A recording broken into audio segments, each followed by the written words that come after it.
Selamatkan dan pulihkanku lebih dari segalanya.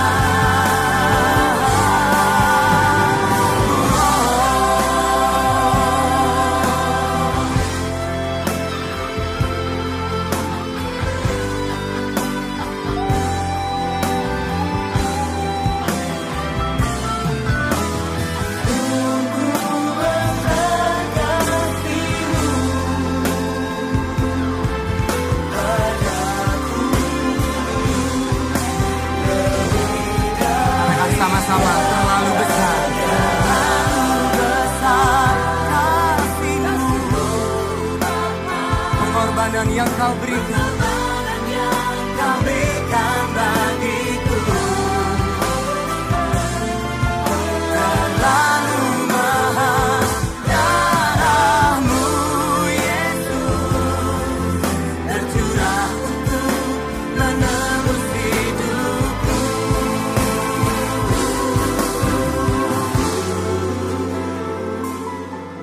Tercurah untuk menebus hidupku.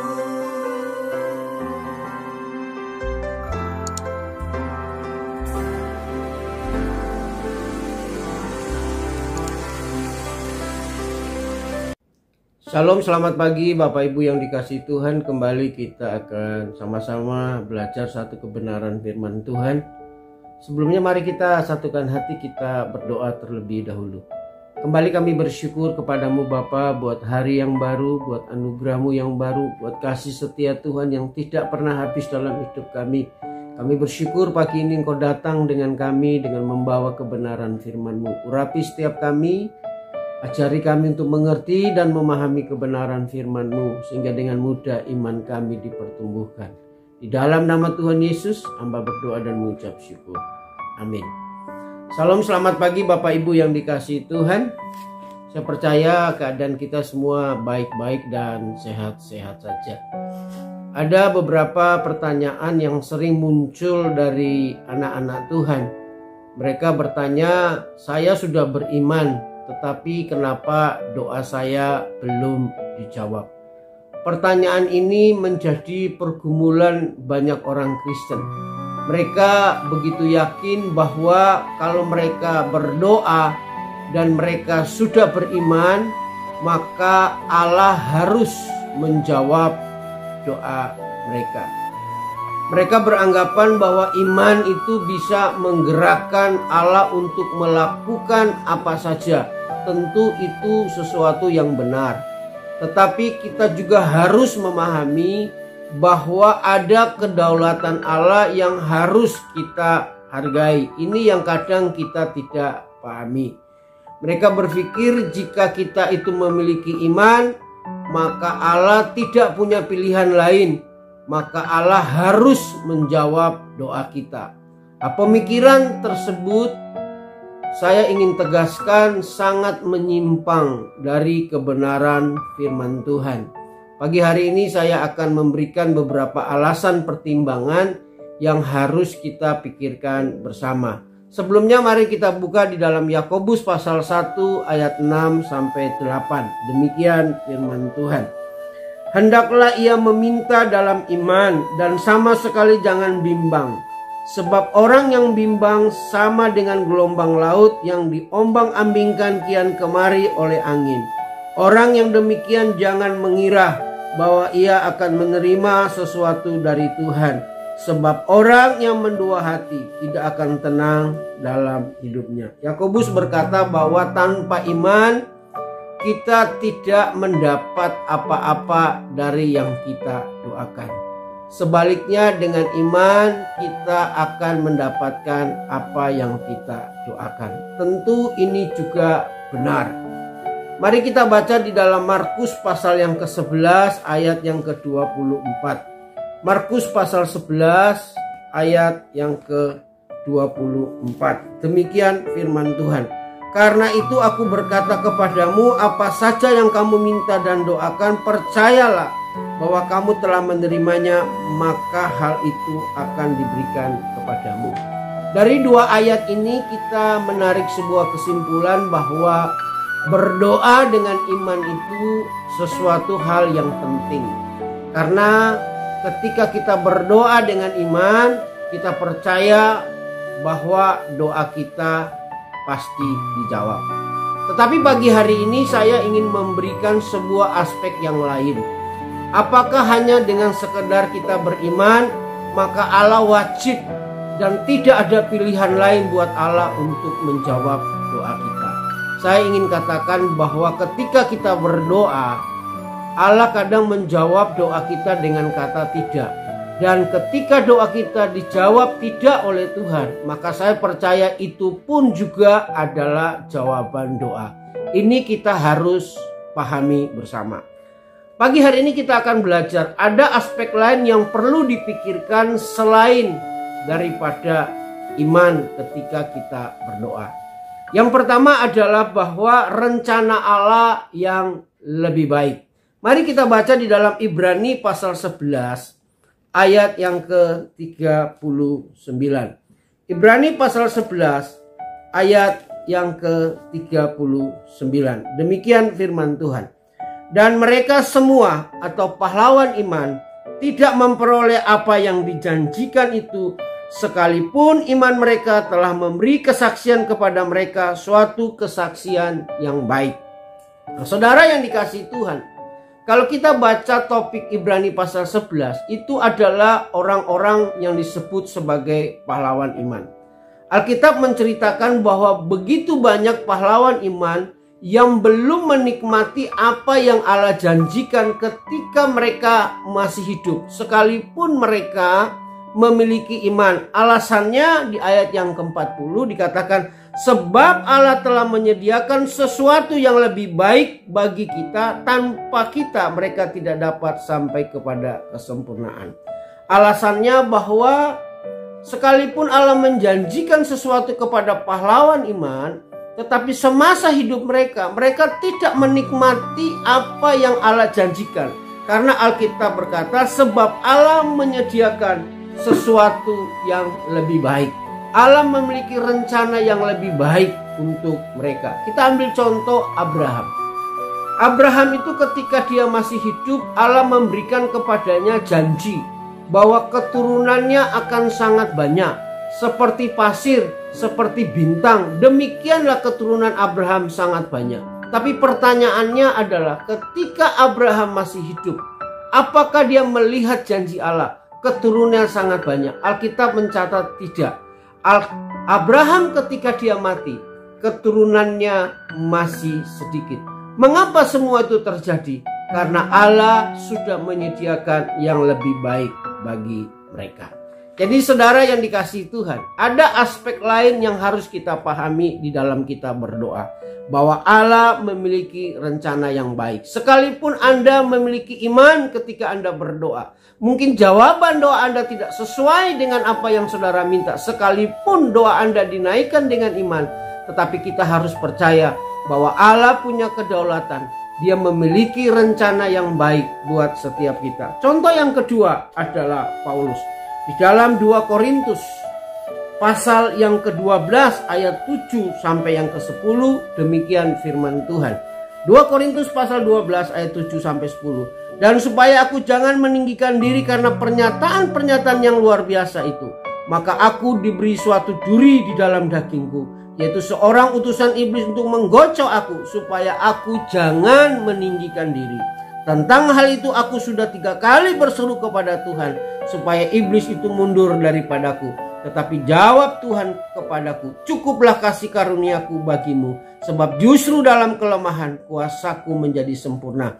Sebab itu lebih suka aku bermegah dalam kelemahanku, supaya kuasa Kristus turun menaungi aku. Karena itu aku senang dan rela di dalam kelemahan, di dalam siksaan, di dalam kesukaran, di dalam penganiayaan dan kesesakan oleh karena Yesus. Jika aku lemah, maka aku kuat. Kita melihat saudara yang dikasihi Tuhan, seorang Rasul Paulus, seorang yang beriman, yang tidak perlu lagi diragukan imannya.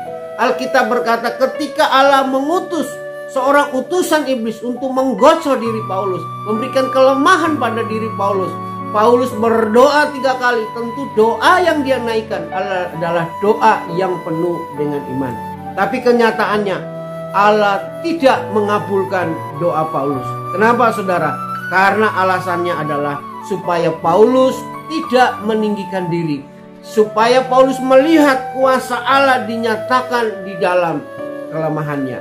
Jadi saudara yang dikasihi Tuhan, sekalipun kita mengimani, belum tentu kita mendapatkan, karena Tuhan punya rencana yang jauh lebih baik dari hidup saudara yang dikasihi Tuhan. Yang kedua saudara, aspek yang kedua yang harus kita pikirkan selain kita berdoa dengan iman, yaitu permintaan kita tidak baik. Di dalam Yakobus pasal yang keempat dikatakan demikian. Yakobus pasal yang keempat, demikian firman Tuhan. Yakobus pasal 4 ayat yang ketiga. Atau kamu berdoa juga, tetapi kamu tidak menerima apa-apa, karena kamu salah berdoa. Sebab alasannya, yang kamu minta itu hendak kamu habiskan untuk memuaskan hawa nafsumu. Yang kedua saudara, sekalipun kita berdoa dengan iman, kenapa doa kita tidak dijawab? Alasannya permintaan kita itu tidak baik. Tidak semua orang itu permohonan doanya itu benar dan baik.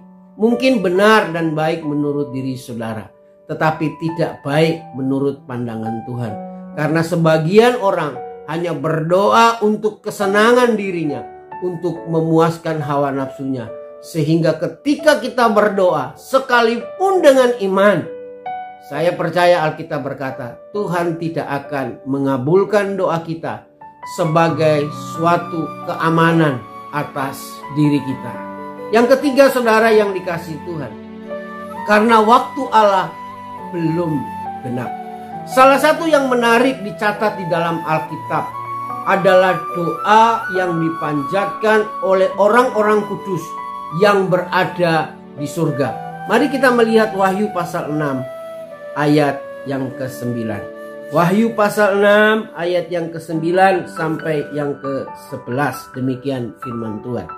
Dan ketika anak domba itu membuka meterai yang kelima, aku melihat di bawah mezbah jiwa-jiwa mereka yang telah dibunuh oleh karena firman Allah dan oleh karena kesaksian yang mereka miliki. Jadi ini adalah orang-orang yang mati syahid.